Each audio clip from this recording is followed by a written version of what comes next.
Hi everyone, welcome back. I'm Di. Today I'm sharing my TBR for the Orilium Magical Readathon Spring Equinox 2024. So, you might be wondering where my TBR game is this month. This is, I think, supposed to be the 3rd anniversary of my Rotating Decks TBR game. And if you've watched my Deesa's 19 Diaries videos, you will know that I've been having a really hard time with the selections that I've been given over the last few months. And I don't feel like my TBR game is serving me at the moment. There are a lot of books that I really want to read right now, and I can't get them on my TBR because I'm being held up by the selections that my TBR game has been choosing for me. So I have decided to take a little bit of a break from my TBR game.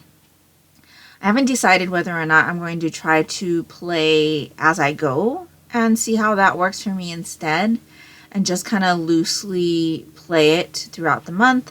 It is something that I'm toying with for the month of April, but I will keep you updated on whether or not I decide to do that in my Deesa's 19 Diaries during the month. That being said, I am going to be participating in the Orilium Magical Readathon, as I have done so for the last several years. And so this year I will be continuing to study to better myself in the Master of Elements profession. And so that is what I am planning to share with you today. So for the Master of Elements profession, there are 6 prompts that I need to fulfill, and so I need to read 6 books for those prompts. So these are the books that I've picked for those prompts. So the first class I need to take is for Elemental Studies. We are calling Lightning. And so for that one, I need to pick a book with a source of light on the cover. And so for that prompt, I am going to be reading the 9th book in the Ghost Hunter Mysteries series, which is No Ghouls Allowed. This one is by Victoria Laurie. So you can see that on the cover here, MJ, who is our main character, has a flashlight, which is a source of light. So this is a series that I have been rereading over the last several months, I would say. I was hoping to have this done in March, but TBR game got in the way, and so I wasn't able to get to all of the books that I wanted to. But this series is one of my favorite series, and it follows our team of ghost hunters. We have MJ here, who's a psychic medium. We have Heath, who is also a psychic medium, and we have Gilly, who is MJ's best friend. Throughout the series, they investigate supernatural phenomenons and things in different places. They do travel a lot. They get kind of roped into doing this TV show that's very similar to Ghost Hunters. And so in this installment, which is the second to last installment in the series, she's actually going to visit her father, who they have a strained relationship. And his father and his fiance are in the middle of renovating an antebellum home, and they ask MJ if she'd investigate. Because at the home, there seem to be some strange things occurring, and they kind of want to know if it has something to do with some supernatural things. And so that's where we're going with this one. Like I said, it's the second to the last book in the series as of right now. I have heard from a little birdie that the author was inspired to write another installment. So I'm really looking forward to seeing if that happens. But as of right now, we only have 10. This is the 9th one, and I really, really am looking forward to continuing with this series. So the next class that I need to take is for shapeshifting. And for that class, we are studying mimics this year. And so it's an author who blurbed your last 5-star read is the prompt. Now, I have not had very many 5-star reads over the last several years. And so in going back through my 5-star reads, a lot of the 5-star reads that I've had have been from manga. And manga doesn't have blurbs on it. As far as the ones that I have rated 5 stars, there are no blurbs on them. And so I had to actually go back and look at some of the novels that I read that I rated 5 stars, and those are even more few and far between. So I finally found a book that had a blurb from an author. The last 3 books that I read that I had given 5 stars to had blurbs, but they were blurbs from like publications and not from authors.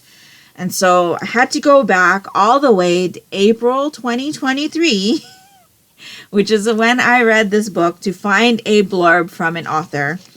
And that is Covet from Tracy Wolff. So in this book, at the very bottom of the second page of blurbs, there is a blurb here from Christine Feehan. The rest of them are all blurbs from book talkers or other creators and publications. So Christine Feehan was the author that I needed to read from. And so I decided to finally start her Dark series. Now, the first book in the series is called Dark Prince. This is a series that has been on my TBR for a very, very long time. I remember hearing about Christine Feehan when I was still a teenager, and I had never read a book by her. So, I know I have a copy of this book somewhere in my house. I just don't know where it is at the moment, but it is readily available from my library. So the first book in this series is called Dark Prince. And so let me read you the synopsis. It says, Carpathians are an immortal race of beings with animal instincts. Every Carpathian male is drawn to his life mate, a Carpathian or human female able to provide the light to his darkness. Without her, the beast within slowly consumes the man until turning vampire is the only option. But we're basically following a woman who's a psychic that uses her ability to help the police track down serial killers. And it seems that there is a case that makes her cross paths with a Carpathian male. And they end up having a connection. And it also looks like there's a group of people or beings who want to kind of help Carpathians go extinct. And so they must be like, taking them out in some way, shape, or form. And so that's pretty much all I'm gleaning from this summary. It seems to be paranormal romance. And so, yeah, I am interested in starting the series. It is, like I said, a very long series. I'm not even sure how many. Am I going to be scared by looking? It says 33 primary works. That is a long series. Yeah, there are 33 books. And it looks like the most recent one was published in 2023. So, yeah, I don't know what I'm getting myself into. But, like I said, this author has been on my radar since I was a teenager. And I just never read any of the books. I was very into, like, urban fantasy when I was a teen. And so it makes sense that this author is on my radar. But, yeah, looks like I'll be finally starting a very long series on my TBR. So that's what I have to go with for my shapeshifting class. So for animal studies, I need to study pebble ducks. And so for this one, it is to read something with a yellow title. And so I am going to be reading one of the Monochrome Manga Club's first in a series selections for the month of April. And that is Bocchi the Rock. So the Monochrome Manga Club is an in real life manga club that I host at a local Barnes & Noble. We read 2 first in a series selections, and we're currently doing 2 series reads. So one of our first in a series selections is going to be this. So this is Bocchi the Rock Volume 1 by Aki Hamazi. This one is published by Yen Press, rated teen. So this is about a girl who wants to be popular, but she has like social anxiety. And she just wants to become a rock legend that's so cool that people approach her to make friends instead because she can't seem to go make friends herself. So she's kind of started to make a name for herself, shredding her guitar on the internet. And she is now at the point where she's starting high school. And, she just wants to like shrivel in a corner, just be inconspicuous, but then she gets asked to fill in for a band. And so it's like a dream come true for her.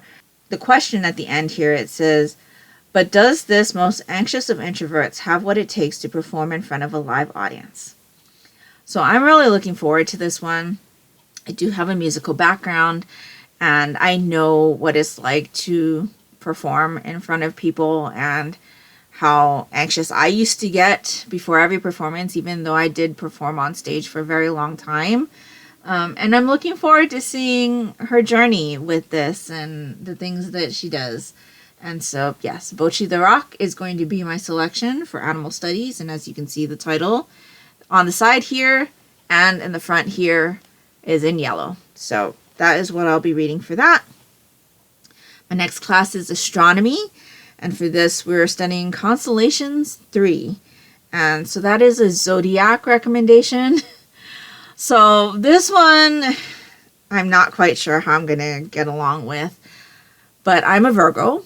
And all of the lists that were recommendations for Virgo that I looked up on Google did not have very interesting selections for me. I have not gone and looked for recommendations for Virgo videos on YouTube, but from the Google searches that I did, the only one that would possibly be down my alley that I could find was One by One from Ruth Ware.